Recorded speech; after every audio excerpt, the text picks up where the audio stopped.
가을 바람이 살랑살랑 불어오고 있습니다. 가을은 생각하는 계절이라고 말합니다.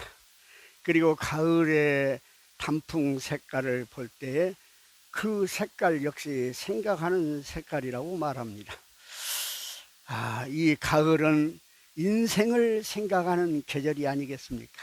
그러므로 우리가 이 가을에 사색을 깊이 하고 하나님의 말씀을 묵상하는 가을이 되기를 간절히 바랍니다.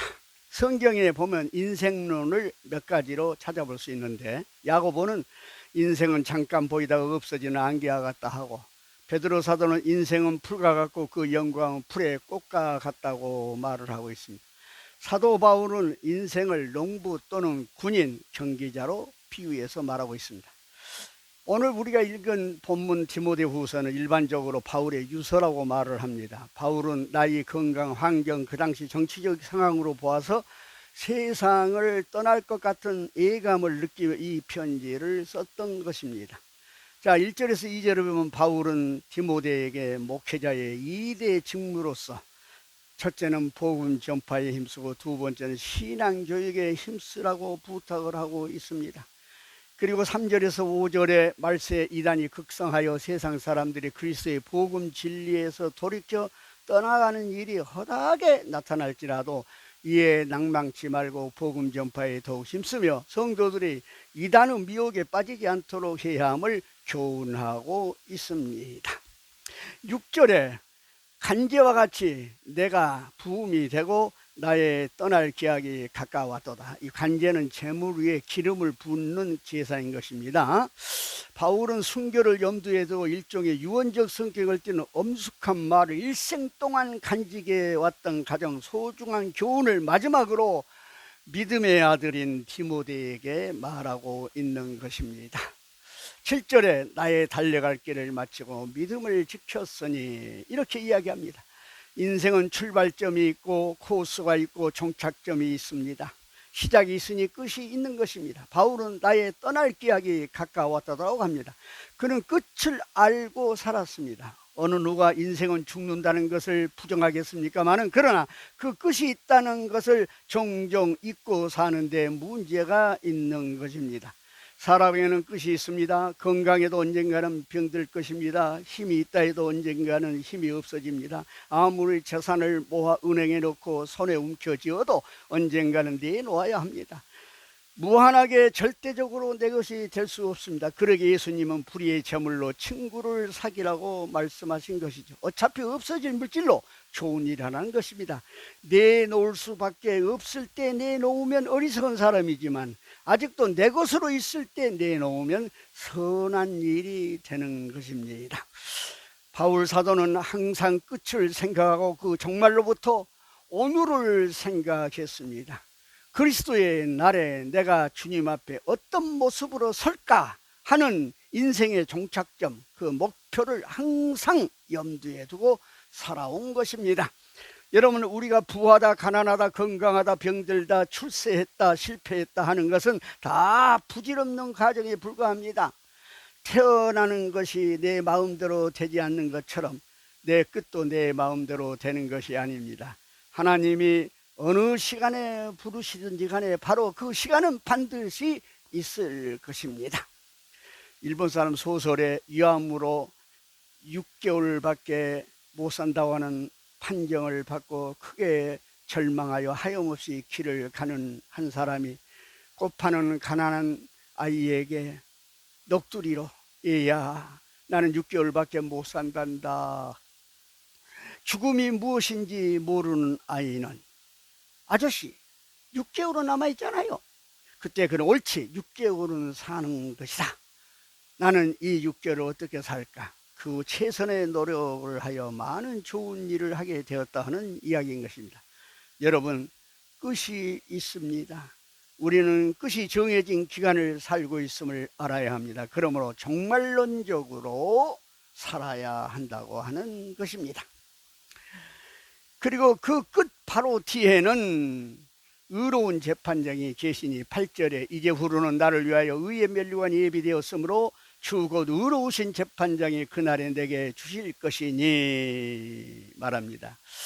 죽었다가 다시 산 사람들의 공통적인 이야기가 있습니다.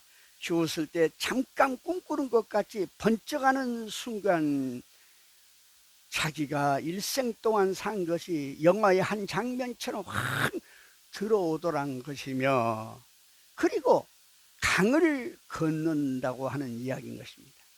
그러니까 다시 깨어난 사람은 강을 건너기 전에 깨어난 것이죠. 사도 바울은 의로우신 재판장을 눈앞에 보면서 오늘을 살았습니다. 그러기에 그는 목표가 분명했습니다. 내가 다름질하기를 향방 얻는 것 같지 아니하고, 고린도전서 9장 26절. 목적은 추상적이지만 목표는 구체적인 것이지요. 행복한 사람은 자기 생의 목표를 알고 그 목표에 일치하는 오늘을 사는 사람입니다. 목표도 없이 살았고 목표와는 반대로 사는 생은 더 없는 낭비인 것을 우리는 알아야 합니다. 끝으로 중요한 것은 코스입니다. 그런데 인생의 코스는 내 마음대로 정하는 것이 아닙니다. 하나님이 정해주신 코스가 있습니다. 어떤 사람은 짧은 코스, 어떤 사람은 긴 코스, 어떤 사람은 장애물 경기 같은 어렵고 힘든 코스를 가야 하고, 어떤 사람은 탄탄대로를 걷는 마라톤 경기자와 같은 코스를 가기도 합니다. 하나님이 정해 주신 코스를 우리는 따라갈 수밖에 없습니다. 괴롭고 아프더라도 받아들일 줄 아는 수용적 자세가 필요합니다. 때로는 왜 실패가 있으며 왜 병이 들어야 하는지 우리는 잘 모릅니다. 그러나 뒤늦게 내게 필요해서 주신 하나님의 은혜라는 것을 알 때가 있는 것입니다. 그러므로 믿음은 순종입니다. 아브라함이 신앙이 결정적으로 입증된 것은 모리아 산입니다. 100세 얻은 아들 이삭을 번제로 바치라 하나님 명령하십니다. 그런데 그 일찍이 하나님은 하늘의 별, 바닷가에 모래 같은 자손을 주시겠다고 말씀하셨는데 하나밖에 없는 자식을 번제로 바치라는 이야기입니다. 왜 살인을 하라는 것입니까? 왜 이방신처럼 자식을 바치라는 것입니까? 하고 불평하고 싶지만 이 모든 것을 누르고 순종함으로 믿음과 축복의 조상이 된 것이 아니겠습니까? 그러므로 우리는 우리 앞에 당한 코스와 비록 어렵다고 하더라도 마다할 것이 아니라 납득이 가면 감사하며 따를 것이며 이해가 안 되면 믿고 따라야 할 것입니다. 하나님이 정해주신 코스에 대해 우리는 불평하지 맙시다. 예수 잘 믿는 사람이란 내가 처한 행편 이대로가 하나님께서 내게 주신 최고의 복인 줄로 아는 사람입니다. 그러므로 불평하지 않습니다. 예. 인생이 천년만년 사는 것이 아닙니다. 생로병사는 인간이 거역할 수 없는 자연의 법칙입니다. 그러므로 여러분, 오늘이 나의 마지막 날, 평생의 끝이라고 한다면 내 눈앞에 무엇이 보일 것 같습니까? 지금까지 어떻게 살아왔으며 어느 시점까지 왔습니까? 이대로 가도 되겠습니까? 이대로 끝나도 되겠습니까?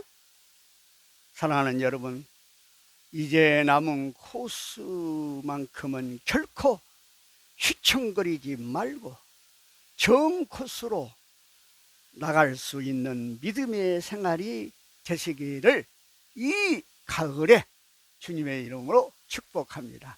아멘.